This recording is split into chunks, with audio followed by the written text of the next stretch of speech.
Assalamualaikum warahmatullahi wabarakatuh. Saya dari kelompok 2 ingin mempresentasikan tentang sumber-sumber dana bank.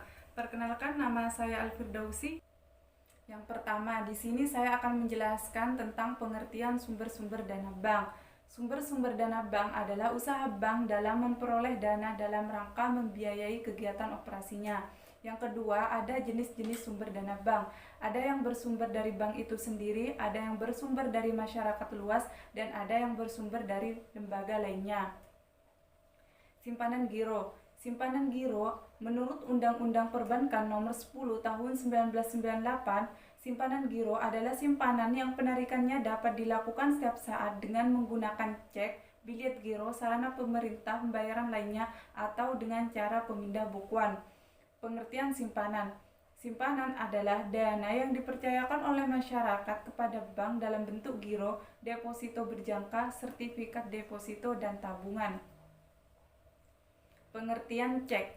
Cek adalah surat perintah tanpa syarat dari nasabah kepada bank yang memelihara rekening giro nasabah tersebut untuk membayar sejumlah uang kepada pihak yang disebutkan di dalamnya atau kepada pemegang cek tersebut. Syarat hukum dan penggunaan cek sebagai alat pembayaran giral seperti yang diatur di dalam KUH Dagang pasal 178, yaitu: yang pertama, pada surat cek harus tertulis perkataan cek. Yang kedua, surat cek harus berisi perintah tak bersyarat untuk membayar sejumlah uang tertentu. Yang ketiga, nama bank yang harus membayar tertarik. Yang ketiga, penyambutan tanggal dan tempat cek dikeluarkan. Dan yang kelima, tanda tangan penarik. Syarat lain diantaranya seperti tersedianya dana, ada materai yang cukup, jika ada coretan atau perubahan harus ditandatangani oleh si pemberi cek. Jumlah uang yang tertulis di angka dengan huruf haruslah sama. Memperlihatkan masa kadaluarsa cek, yaitu 70 hari setelah dikeluarkannya cek tersebut. Tanda tangan atau stempel perusahaan harus sama dengan yang ada di spesimen.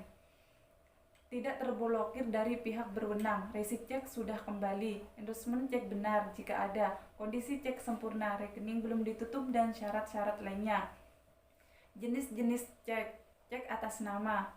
Cek atas nama merupakan cek yang diterbitkan atas nama seseorang atau badan hukum tertentu yang tertulis jelas di dalam cek tersebut. Yang kedua, ada cek atas unjuk. Cek atas unjuk merupakan kebalikan dari cek atas nama. Di dalam cek atas unjuk tidak tertulis nama seseorang atau badan hukum tertentu. Jadi siapa saja dapat menggunakan cek, atau dengan kata lain cek dapat diuangkan oleh pembawa cek. Yang ketiga, cek silang. Cek silang atau cross check merupakan cek yang di pojok kiri atas diberi dua tanda silang. Cek ini sengaja diberi silang sehingga fungsi cek yang semula tunai berubah menjadi non tunai atau sebagai pemindah bukuan. Yang keempat, ada cek mundur. Merupakan cek yang diberi tanggal mundur dari tanggal sekarang. Misalnya hari ini tanggal 1 Mei 2020. Sebagai contoh, Tuan Roy bermaksud mencairkan selembar cek dan di mana dalam cek tersebut tertulis tanggal 5 Mei 2020. Jenis cek inilah yang disebut dengan cek mundur atau cek yang belum jatuh tempo. Hal ini biasanya terjadi karena ada kesepakatan antara si pemberi cek dengan si penerima cek. Misalnya karena belum memiliki dana pada saat itu. Yang kelima, ada cek kosong. Cek kosong atau blank cek merupakan cek yang dananya tidak tersedia di dalam rekening giro. Sebagai contoh, Tuan Somad menarik cek senilai 60 juta rupiah yang tertulis di dalam cek tersebut. Akan tetapi dana yang tersedia di rekening giro tersebut hanya 50 juta rupiah. Ini berarti kekurangan dana sebesar 10 juta rupiah. Apabila nasabah menariknya, jadi jelas cek tersebut kurang jumlahnya dibanding dengan jumlah dana yang ada. Sekian, dan selanjutnya akan dilanjutkan oleh teman saya. Assalamualaikum warahmatullahi wabarakatuh. Saya Derovita Devi. Saya akan melanjutkan pembahasan dari teman saya. Selanjutnya adalah keterangan yang ada di dalam suatu cek. Yang pertama, ada tertulis kata-kata cek. Yang kedua, ada tertulis bank penerbit atau bank matras. Yang ketiga, ada nomor cek. Yang keempat, ada tanggal penulisan cek. Yang kelima, ada perintah membayar atau bayarlah kepada atau pembawa. Yang keenam, ada jumlah uang atau nominal angka dan huruf. Yang ketujuh, ada tanda tangan dan atau cap perusahaan pemilik cek. Contoh perhitungan jasa giro. Transaksi yang terjadi pada rekening giro Tuan Rai Ibrahim selama bulan Mei 2002. Nama nasabah Tuan Rai Ibrahim. Nomor rekening 10.04.2002.10. Pada tanggal 1, setor tunai yaitu 10 juta rupiah. Pada tanggal 7, tarik dengan cek 2 juta rupiah. Pada tanggal 10, setor tunai 5 juta rupiah. Pada tanggal 14, setor clearing 12 juta rupiah. Tanggal 16, tarik dengan BG 5 juta rupiah. Tanggal 18, transfer ke luar beban rekening 3 juta rupiah. Tanggal 13, clearing masuk 7 juta rupiah. Tanggal 29, setor dengan cek bank lain 8 juta rupiah. Pertanyaannya di sini adalah, saudara diminta untuk menghitung berapa bunga bersih yang diperoleh oleh Tuan Rai Ibrahim selama bulan Mei jika bunga dihitung dari saldo terendah dan saldo rata-rata pada bulan yang bersangkutan dengan suku bunga 17% per tahun. Nasabah juga dikenakan pajak 15% atas jasa giro. Buatkan juga laporan rekening korannya secara lengkap. Pada pembuatan rekening koran, yaitu laporan rekening koran Tuan Rai Ibrahim per 31 Mei 2002 dalam ribuan. Tanggal 1, setor tunai, kredit 10.000, saldo 10.000. Tanggal 7, tarik dengan cek 2.000, debit, saldonya 8.000. Setor tunai 5.000, kredit, saldonya 13.000. Pada tanggal 14, setor clearing 12.000, kredit, saldonya 25.000. Tanggal 16, tarik dengan BG 5.000, debit, saldonya 20.000. Pada tanggal 18, transfer keluar debit 3.000, saldo 17.000. Tanggal 23, transaksi clearing masuk 7.000, debit, saldonya 10.000. Tanggal 29, setor dengan cek 8.000, kredit, saldonya 18.000. Keterangan laporan keuangan. Yang pertama, transaksi bisa dibuat dengan kode tertentu. Misalnya setor tunai 01, tarik tunai 02, dan seterusnya. Yang kedua, sisi debit merupakan sisi untuk pengurangan dana dan sisi kredit untuk penambahan dana.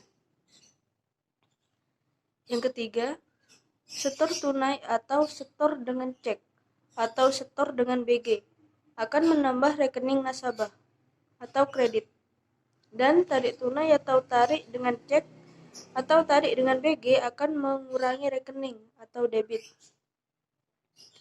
Yang keempat, tarik dengan cek maksudnya menarik uang dengan menggunakan cek bank yang bersangkutan, yaitu debit. Setor clearing maksudnya menyetor uang dengan menggunakan cek atau BG dari bank lain, yaitu kredit. Transfer keluar artinya mengirim uang dari bank yang bersangkutan ke bank lain melalui pembebanan rekening giro nasabah di bank yang bersangkutan, yaitu debit. Transfer masuk artinya adanya uang masuk dari bank lain ke bank matras dan masuk ke dalam rekening nasabah, yaitu kredit. Saldo artinya sisa uang yang ada di rekening pada tanggal tertentu setelah melalui pengurangan dan penambahan. Tanggal merupakan waktu kejadian transaksi. Perhitungan dengan menggunakan saldo terendah. Bunga 17% dikali dengan 8 juta dibagi 12 bulan, sama dengan Rp113.333. Kemudian pajaknya 15% dikali Rp113.333 sama dengan Rp16.999. Jadi bunga bersih pada bulan Mei yaitu Rp113.333 dikurangi Rp16.999, yaitu hasilnya adalah Rp96.334. Perhitungan bunga dengan saldo rata-rata. Saldo rata-rata untuk bulan Mei adalah 121 juta dibagi 8, sama dengan 15.125.000. Bunganya 17% dikali 15.125.000 dibagi 12 bulan, sama dengan Rp214.271. Pajak 15% dikali Rp214.271 sama dengan Rp32.141. Jadi bunga bersihnya untuk saldo rata-rata adalah Rp214.271 dikurangi dengan Rp32.141. Jadi hasilnya adalah Rp182.130. Simpanan tabungan bank. Pengertian tabungan bank menurut Undang-Undang Perbankan Nomor 10 Tahun 1998 adalah simpanan yang penarikannya banyak dapat dilakukan menurut syarat-syarat tertentu yang disepakati, tetapi tidak dapat ditarik dengan cek, biljet giro, atau alat lainnya yang dipersamakan dengan itu. Selanjutnya akan dijelaskan oleh teman saya yaitu Desi Triandani. Sarana penarikan tabungan. Di sini ada 4, yaitu buku tabungan, slip penarikan, kwitansi, kartu yang terbuat dari plastik. Di sini contoh perhitungan tabungan. Di sini contoh perhitungan tabungan yaitu transaksi yang terjadi di rekening tabungan Tuan Roy Akase selama bulan Mei 2002. Di sini yaitu tanggal 1 tarik tunai di sini yaitu 5 juta. Tanggal 6 di sini store dengan cek bank lain yaitu 8 juta. Tanggal 12 tarik tunai yaitu 10 juta. Tanggal 17 yaitu transfer masuk yaitu 7 juta. Tanggal 22 yaitu tarik tunai sama dengan yaitu 5 juta. Tanggal 31 store tunai yaitu 3 juta. Dimana contoh perhitungan tabungan di sini yaitu suku bunga 18% per tahun dalam kurung PA untuk perhitungan saldo terendah dan saldo rata-rata. Sedangkan untuk saldo harian diasumsikan dengan suku bunga sebagai berikut. Dari tanggal 1 di sini sampai tanggal 10 bunganya yaitu 18 per tahun. Dari tanggal 11 sampai tanggal 20 bunganya di sini 15% per tahun. Tanggal 21 sampai 31 di sini bunganya 17% per tahun. Pernyataannya di sini coba saudara hitung beberapa bunga bersih yang diterima Tuan Roy Akase dengan menggunakan saldo terendah atas bunga tabungan. Kemudian buatkanlah laporan buku tabungannya. Di sini laporan buku tabungannya. Di sini laporan buku tabungannya Tuan Roy Akase per tanggal 31 Mei 2020 di sini tabel ya. Di sini tanggal 1 store tunainya transaksinya terus store tunai debitnya kosong, kreditnya ini 5 juta, saldonya di sini 5 juta. Tanggal 6 di sini store dengan cek bank lain yaitu debitnya kosong, kreditnya itu 8 juta, saldonya itu 13 juta. Dari tanggal 12 di sini transaksinya tarik tunai yaitu debitnya 10 juta, kreditnya kosong, saldonya yaitu 3 juta. Di sini tanggal 17 transaksi transfer masuk. Di sini debitnya kosong, kreditnya 7 juta, saldonya di sini 10 juta. Tanggal 22 di sini transaksinya tarik tunai debitnya 5 juta. Kreditnya di sini kosong, saldonya yaitu 5 juta. Tanggal 31 store tunai debitnya kosong, kreditnya yaitu 3 juta, saldonya yaitu 8 juta. Dimana perhitungan dengan saldo bunga terendah yaitu bunganya sama dengan caranya yaitu bunga sama dengan 18% dikali 3 juta saldo terendah di sini 3 juta dibagi per 1 tahun yaitu 12 bulan sama dengan 45.000.